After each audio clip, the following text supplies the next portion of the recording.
Ya, assalamualaikum warahmatullahi wabarakatuh. Waalaikumsalam warahmatullahi wabarakatuh. Alhamdulillah sehat semua hari ini?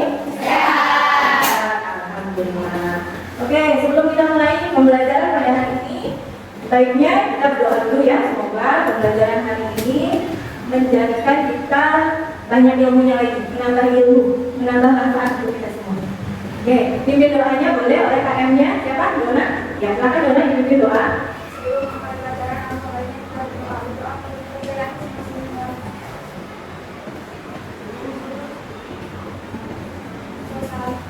Kita lihat dulu nih, di kursi meja kalian, cek dulu, ada sampah enggak, ada botol-botol, kalau memang dia perlu dibuang, ya, supaya lebih nyaman kalian duduknya, mengerjakan tugas-tugasnya, belajarnya, ya. Kalau yang ada sampah boleh dibuang dulu, dirapikan dulu, disiapkan dulu. Peralatan tulisnya udah siap? Sudah. Ya, nggak ada sampah? Nggak ada, udah bersih ya. Untuk hari ini ada semua? Iya. Nah, ini satu-satu ya. Adi Putri, Adi Ayu, oh ya, Adi Putri, Adi, dua, nah, baru, yang terakhir, Siti Dunia, si bungsu, nggak usah belaskan satu, ya. Alhamdulillah ada semua ya. Nah, alhamdulillah semoga semuanya selalu dalam kondisi yang sehat ya. Semangat pagi. Wira Sabara, yes.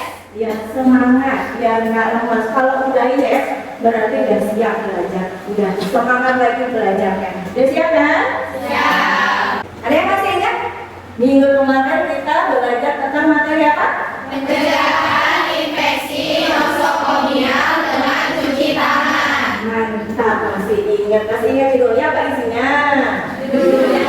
Oh, judulnya. Kalau isinya, sedikit nih ya.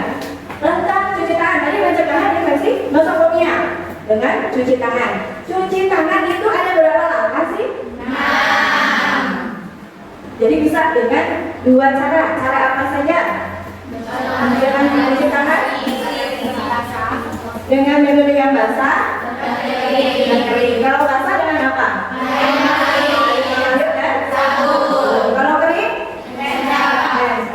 Langkahnya sama kan? Sama. Oke, good. Nanti dilanjutkan, tetap dikerjakan untuk cuci tangannya supaya kita mencegah dari infeksi nosokomial. Salah satu tujuannya. Nah, kan udah nih untuk mencegah infeksi nosokomial. Termasuk hari ini pun kita akan bahas kalau ini tadi itu cuci tangan untuk bagian kulit kita, benar nggak? Untuk kulit tangan kita. Nah sekarang yang berhubungan dengan bagian atau permukaan pada alat peralatan kesehatan. Ada yang tahu istilahnya apa? Kalau untuk membersihkan peralatan kesehatan, sterilisasi. Selain sterilisasi, desinfeksi. Ya, jadi kita akan membahas tentang desinfeksi dan Sterilisasi pada peralatan kesehatan. Kita tahu kan alat-alat kesehatan ada apa aja? Kelima apa? Beko, kom, pakai momen, baki, oke good. Lanjut, tadi siapa bagian? Spesialis, spesial anatomis, lagi puting. Oke, bagus ya. Tadi dia yang kelima. Masih ingat apa itu macam dari alat kesehatan? Tadi ketemu katanya ada bengkok, ada pincet juga ada anatomis, ada chirurgis, betul nggak? Nah, fungsinya tapi masih apa kan? Masing-masing masih, masih apa kan? Masih kalau bengkok nggak? Tempat sampah. Kalau pincet? Jepit kasar. Oke, ya. Jadi itu tadi termasuknya alat-alat yang sudah dipakai harus dilakukan desinfeksi dan sterilisasi. Oke, di rumah ya pada kehidupan sehari-hari nih di rumah kalian pernah nggak kalian melakukan tindakan yang mendekati dengan desinfeksi atau sterilisasi? Contoh, di rumah kalian apakah pernah melakukan cuci piring? Pernah. Mencuci baju? Pernah. Membersihkan lantai. Membersihkan lantai berarti apa ya? Itu pernah? Caranya bagaimana? Misalnya cuci piring, caranya bagaimana Ken? Pakai sabun, sebelum disabunin diapain dulu? Siram pakai air, terus pakai sabun, dibilas. Oke, good. Jadi bersih ya, bersih. Itu sama dengan ya, kalau misalnya yang kalian lakukan di rumah itu hampir sama dengan tindakan yang ada pada desinfeksi dan sterilisasi yang ada di kesehatan tadi, termasuk di peralatan kesehatan. Nah, lagi besok nih, kalian mau PKL. Nanti sekarang dulu bekerja, baik di klinik ataupun di rumah sakit, ya pasti nanti ketemu dengan yang namanya desinfeksi dan Sterilisasi. secara tidak langsung. Apa sih sebenarnya desinfeksi? Ada yang tahu? Ya, apa itu? Tindakan untuk membunuh kuman patogen dan apatogen yang ada di alat, ya pada alat kesehatan. Itu membunuhnya pakai apa? Pakai cairan desinfektan. Oke, good, bagus. Ada yang lain? Ada yang lain? Ada yang tahu lagi? Si desinfeksi menurut fungsi kalian apa dok? Ibu KM.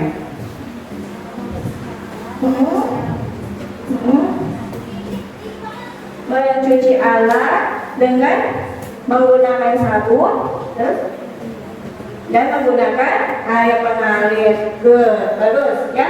Itu ya, berarti tadi salah satunya menurut Nona tadi benar bahwa proses membersihkan ini tadi dengan air dan juga menggunakan cairan desinfektan.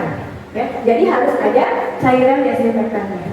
Karena kenapa nanti kalau kalian di rumah sakit ketika PKL, ya pasti tindakan-tindakannya menggunakan alat-alat kesehatan. Itu harus dilakukan desinfeksi. Kalian harus tahu bagaimana sih caranya ya untuk melakukan desinfeksi dan sterilisasi. Sedikit Ibu akan jelaskan dulu pada desinfeksi dan sterilisasi peralatan kesehatan. Jelas kelihatan layarnya? Jelas, oke. Nah ini, apa sih perlunya kita belajar ini? Karena untuk capaian pembelajarannya yang kita ambil yaitu tentang desinfeksi dan sterilisasi pada peralatan kesehatan. Nah tujuannya adalah peserta didik mampu memahami keterampilan dasar tingkat keperawatan sesuai dengan tingkatan usia pada desinfektan dan sterilisasi peralatan kesehatan. Jadi diharapkan kalian itu mampu untuk memahami. Jadi nanti nggak cuma sekedar tahu, ya, tapi paham apa itu desinfeksi, apa itu sterilisasi pada peralatan kesehatan. Bu, kita belajar ini buat apa sih? Gitu ya. Ternyata, wah ini banyak nih. Yang pertama, peserta didik mampu menggunakan konsep desinfeksi dan sterilisasi pada peralatan kesehatan. Artinya kalian akan tahu gimana sih konsep dari sterilisasi dan juga desinfeksi. Yang mulai dari definisinya, pengetahuan dasar terkait desinfeksi dan sterilisasi. Kemudian yang kedua, peserta didik mampu memahami konsep melakukan desinfeksi dan sterilisasi pada peralatan kesehatan. Nah ini mampu memahami. Tadi mengemukakan, bilang kayak tadi yang Hindur atau Dona katakan itu mengemukakan. Sekarang memahami maknanya, dalamnya ada apa, itu dipahami. Tujuan dan manfaat dari desinfektan dan sterilisasi alat kesehatan. Jadi tahu nanti manfaatnya buat apa? Dikelompokkan. Oh ini manfaat dari desinfeksi, manfaat dari sterilisasi. Ya. Kemudian yang selanjutnya peserta didik mampu mengklasifikasikan tujuan serta manfaat dalam melakukan. Kalau tadi hanya mengelompokkan, mana manfaatnya? Kalau sekarang melakukan, kalian bisa melakukan mana itu tindakan untuk desinfeksi dan mana itu tindakan untuk sterilisasi. Peserta didik mampu mempresentasikan. Jadi nanti ada tugas buat kalian. Kalian harus bisa mempresentasikan hasil analisisnya. Ya, nanti setelah ini Ibu akan tayangkan video video terkait pembelajaran bagaimana sih desinfeksi dan sterilisasi terutama pada rumah sakit. Ya. Kemudian nanti kalian diskusi dengan kelompok. Ya, setelah itu hasilnya harus dipresentasikan sesuai dengan tadi poin yang kelima, mampu mempresentasikan. Dan yang terakhir, strategi dapat menyimpulkan. Setelah dipresentasikan, ditarik kesimpulan apa yang didapat dari materi desinfeksi dan sterilisasi peralatan kesehatan. Ini adalah indikator. Jadi kalau misalkan kalian mau belajar, tahu nih, oh iya ya ternyata tujuan saya belajar materi ini adalah ini. Ya tahu sekarang tujuannya, indikatornya. Oke, kalau sudah tahu, nanti Bu akan menampilkan video di sini ya. Tadi lembar kerjanya udah sebar ke kalian ya. Di dalam lembar kerja itu berarti kalian harus mengamati dulu video yang ditampilkan. Setelah itu kita akan buat kelompok. Satu kelompoknya berarti ada 5 orang. Selamat pagi. Pagi, wira sabah, yes. Ya, jangan ngantuk, masih pagi. Nanti kalau ngantuk masih pagi, cek cek gula darahnya. Oh enggak? Suntikan gigi. Oh, diperhatikan ya, dipahami isinya. Nanti pada saat penayangan, kalau misalnya nanti ada yang ditemukan kalian tidak paham, boleh dicatat dulu. Oh iya, saya nemu ini, nanti mau ditanyakan di dalam kelompok, silakan ya. Kalau diperhatikan ya, kita akan mulai amati terkait tentang desinfeksi dan sterilisasi pada pelayanan kesehatan ini di rumah sakit. Ya, Ibu ambil di rumah sakit Hasan Sadikin Bandung yang merupakan rumah sakit pendidikan yang ada di Jawa Barat. Jadi silakan kalian perhatikan apa yang ditemukan pada video ini, kalian amati. Kalau misalnya ini menjadi jajaran buat kalian buat dijadikan pertanyaan, silakan. Kalian bisa lihat di sini ada angkatan alat kotor ya ke ruangan. Nanti ada penerima, itu ada pencatatannya, alat-alat yang memang diserahkan, dicatat ada apa aja ya. Nah, dari ruangan kalau sudah nampak dan dapat buktinya dihilangkan. Kemudian di bagian tersebut akan dilakukan proses desinfeksi. Dan ini mulai dilakukan pemilihan, benar nggak? Alatnya dipilih, ada apa aja, ya? Bagaimana? Benar nggak? Pengen bisa? Karena tadi kalian sudah melihat, mengamati dari video, berarti ada dong yang akan disampaikan di sini. Nah, silakan boleh ditulis dulu. Kapan waktu dilakukan desinfeksi dan sterilisasi? Kalian lebih paham lagi tentang bagaimana desinfeksi dan sterilisasi di sini. Nah, kita akan belajar berhitung. Yuk yang ngantuk mulai bisa melek lagi matanya karena di sini berhitung. Apa sih rumusnya Bu? Bagaimana sih caranya? Yuk kita lihat. Nah, perhatikan dengan seksama. Nanti ada yang perlu ditanyakan, silakan diskusikan. Ada rumus atau ada angka di sana, silakan kalian ingat, kalian cari boleh. Nanti sebelum kalian melakukan desinfeksi, sebelum kalian melakukan sterilisasi, maka harus tahu dulu larutan desinfektannya ini mau berapa banyak. Tadi ada persentase di sana ya? Ada ya? Berapa persen yang dibutuhkan? Berapa persen konsentrat pada larutannya? Kalau di dalam contoh tadi itu menggunakan larutan klorin, nah, nanti pun ada soalnya yang menggunakan larutan klorin. Ya, untuk lembar kerjanya sudah ada di kalian, nanti bisa diskusikan. Situ ada untuk menghitung bagaimana kalian menghitung pada cairan yang larutannya ada 500 cc dan 1000 cc. Ya, di dalam lembar kerja kalian itu di sana ada. Jadi nanti kalian bisa cari tahu. Kita mau diulang lagi yang hitungnya? Diulang lagi? Oke, kita lihat. Kita ulang. Perhatikan baik-baik. Gimana cara penghitungannya supaya nanti kalian bisa paham. Oke. Ada rumusnya, ada cara penghitungannya seperti apa. Nah, ada jumlah bagian air, persentase dari larutan konsentrat, ya, situ ada.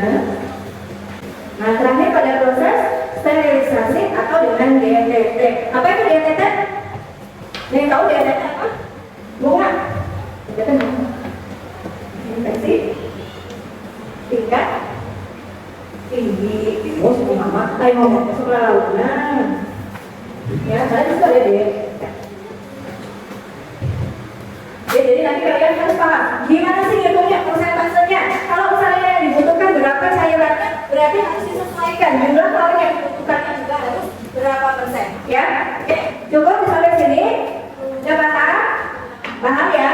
Oke, kalau sudah paham, yuk kita buat kelompok di sini. Satu kelompoknya terdiri dari 5 orang.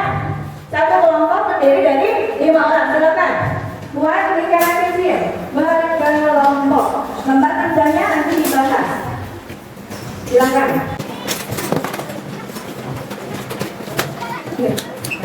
Dari yang video yang kalian amati itu silakan dituangkan pada jawaban, ya. Jawabannya pada lembar kerja kalian di situ. Di sini ada pertanyaan. Silakan diskusikan dengan teman sekelompoknya. Kalian bisa buka cari di internet terkait pertanyaan atau skenario yang ada pada lembar kerja. Boleh kalian diskusikan, kemudian cari informasi terkait skenario yang diberikan tentang desinfeksi sterilisasi pada industri. Ya, setelah itu bagaimana caranya kalian bisa menentukan hasil pada desinfektan? Ya, ada kebetulan kerja di situ. Remotan? Ya, silakan. Boleh kalian googling, cari informasi terkait skenario yang ada. Jangan lupa ditulis ya, karena pada masing-masing kelompok tentu dulu ketuanya siapa? Ketua, moderator, ya, dan sekretarisnya. Karena besok kalian akan presentasi dari hasil diskusi hari ini. Silakan. Teman-teman, ini yang dicari pada tahapannya, kemudian dijelaskan atau bagaimana? Namanya? Silakan. Jadi tindakan apa yang harus dilakukan pada alat-alat itu yang biar dibersihin itu loh. Nah terus jelaskan tahapan tindakannya, tindakan apa aja nih yang harus terus nanti kalian urutin tindakan apa aja yang akan dilakukan untuk membersihkan alat-alat ini. Gitu. Nah, kan tadi pada video yang bilang tadi kan itu ada dari mana ke mana sama. Karena kita satu kasus di sini, skenario-nya sama. Oh, sekali lagi, dari hasil video yang ditanyakan boleh, supaya nanti kalian proses pencarian jawabannya itu lebih mudah.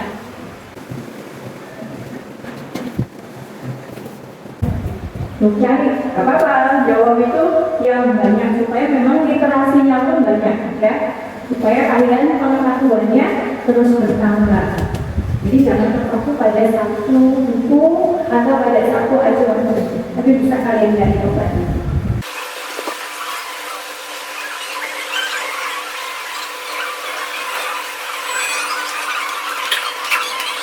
Kalian boleh tanyakan ke kelompok yang lain, silakan. Boleh. Dari kelompok berapa? Ya, dari kelompok 1. Kelompok 2 itu bertanya, apakah waktu dilakukan desinfeksi dan sterilisasi? Nah, sebaiknya kapan sih dilakukan? Apa tadi desinfeksi dan sterilisasi? Ya, kapan sebaiknya dilakukan desinfeksi dan sterilisasi? Nah, kelompok 1 ini akan dijawab sama Kursi. Tadi pertanyaan itu dijawab. Jawabannya dilakukan pada saat alat-alat setelah alat-alat digunakan pada perawatan. Saya jawabannya belum sterilisasi pada saat apa membersihkan atau desinfeksi, berarti kan kita ketemu tahapannya tuh. Nah, itu tahapannya seperti apa? Pertama, mengoles, merendam, menjemur di bawah matahari. Oke, ada yang tahu nih desinfeksi tadi ada beberapa cara yang di situ. Coba masing-masing kelompok sebutkan dari alat-alat apa sih yang bisa dilakukan pada desinfeksi dengan cara seperti tadi. Contoh alatnya apa aja? Oh ya, sekarang Desinfeksi adalah cara menjemur di bawah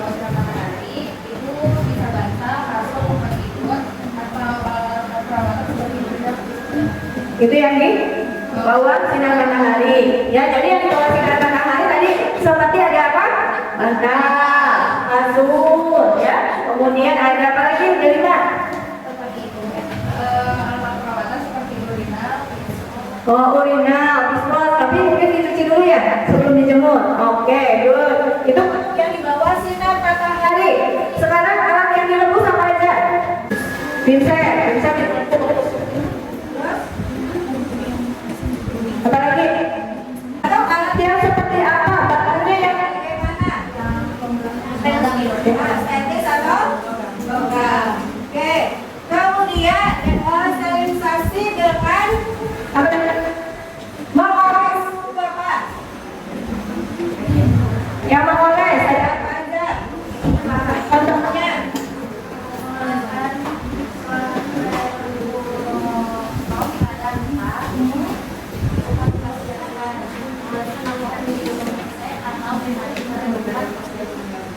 Ya, jadi bisa dilakukan pada luka-luka atau pada permukaan kulit.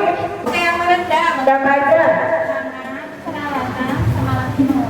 Tangan, peralatan, dan alat minum. Peralatan apa aja yang direndam? That's all. Insect, alkohol. Insect berarti ini masuk ke alat tenun. Oke. Ya. Oke, good. Jadi Empat ya. Mulai dari yang direndam. dioles, direbus, dan satu lagi dijemur. Oke, lanjut. Ada pertanyaan lain? Silakan. Mau bertanya ke kelompok berapa? Kelompok 4. Oke, kelompok 5 ya, kelompok 5. Jelaskan larutan disinfektan apa saja yang dapat digunakan untuk disinfeksi.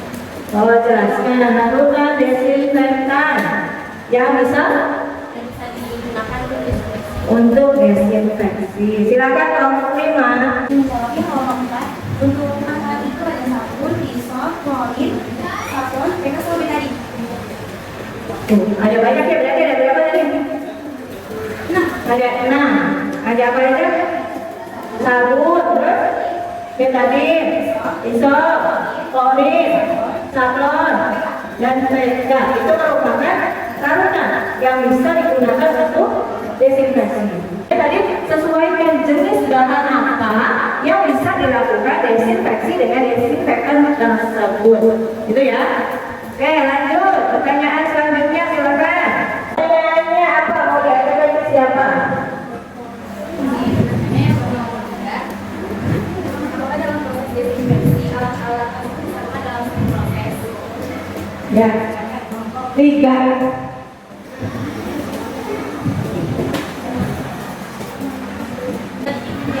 Untuk menyelesaikan alat itu tidak boleh disebutkan harus dipisah. Sama Jadi bisa apanya? dipisah alat-alatnya agar tidak terkontaminasi dengan alat-alat yang lain. Mana ya? Kelompok 1, kelompok 2. Bahannya disatukan atau enggak? Iya kan, alat itu bahan. Disatukan. Disatukan, boleh disatukan. Nah, kelompok yang lain ada yang bisa bantu jawab? Kelompok 5, bantu jawab. Apa jawabannya? Boleh nggak sih katanya alat-alatnya ini didesinfeksi, Disatukan, ya, alat atau bahannya ini? Boleh nggak? Yang mau menjawab. Menjawab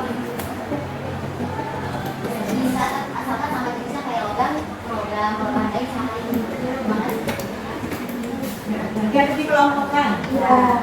Kelompokkan dulu ya. Berarti nggak boleh disatuin. Nanti misalnya logam sama alat tenun itu beda. Kalau misalnya penguapan atau misalnya dengan autoklaf, proses panas. Dengan proses panas tinggi kalau disatukan, misalnya alat logam dengan alat tenun itu disatukan. kemungkinan nanti yang alat tenunnya akan terbakar, ya. Jadi nggak akan betul pada proses desinfeksinya atau sterilisasinya. Makanya pemilihan alat dan bahan itu wajib dipisahkan, ya, jangan disatukan. mungkin untuk diskusi kita tutup dulu sampai di sini. Nanti kalian bisa lanjut dan besok dan persiapkan untuk besok kita akan melakukan presentasi dari hasil diskusi hari ini. Ya, sebelum ibu mengakhiri pertemuan kali ini, di sini sedikit kesimpulannya bahwa proses desinfeksi dan sterilisasi, ya, kalian dapat apa yang kalian diskusikan tadi, ya, bahwa pada proses desinfeksi dan sterilisasi itu harus dikelompokkan juga berdasarkan bahan dan alatnya. Jadi tidak serta-merta semua alat atau bahan bisa didesinfeksi atau disterilisasi pada sterilisasi yang sama. Ya, tadi kan ada berapa tadi macam sterilisasi? Ada berapa tadi macam sterilisasi? Cara sterilisasi dengan apa saja? Menjemur, merebus, merendam dan mengoles. Ya, itu harus dilihat lagi berdasarkan bahan. Nah, mungkin pertemuan kali ini dicukupkan sampai di sini. Tapi sebelumnya ada kata-kata. Sebelum ditutup, mungkin Arya akan menyampaikan kata-kata terindahnya untuk hari ini. Semua. Kata-kata dari Martina Betawi. Jadi Katanya benar. jika kamu tidak sabar dengan orang yang ada, maka kamu harus sabar dengan orang yang merupakan. Berarti kita nggak boleh malas dalam menjalankan kerja. Benar, harus semangat. Kata-kata yang luar biasa. Ya. Bisa masuk di rumah saya, koordinatornya, benar nggak? Benar. Bisa jauh semangat ini dalam belajarnya, dalam melakukan ilmu, ya, dalam memperbanyak ilmu kita semua. Itu ya. Oke, thank you Arya. Terima kasih atas kata-kata mutiaranya. Ya, mudah-mudahan mutiara itu bisa lebih berkilau lagi di hati kita. Kalau kita tutup, mungkin dibantu juga ketua kelasnya untuk memimpin doa. Silakan.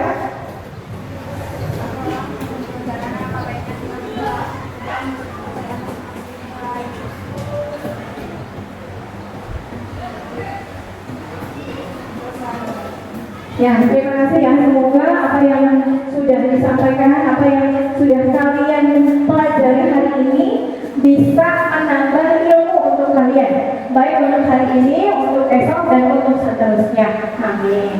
Ya, oke. Besok kita akan berjumpa lagi dalam satu pertemuan sambungan yang hari ini, ya, di waktu yang sama. Jam 9 kita sudah mulai untuk melanjutkan berdiskusi dan kemudian kita akan lakukan presentasi. Persiapkan. Ya, besok yang tampil semua kelompok harus tampil. Oke, mungkin itu saja. Terima kasih atas semua perhatiannya. Ibu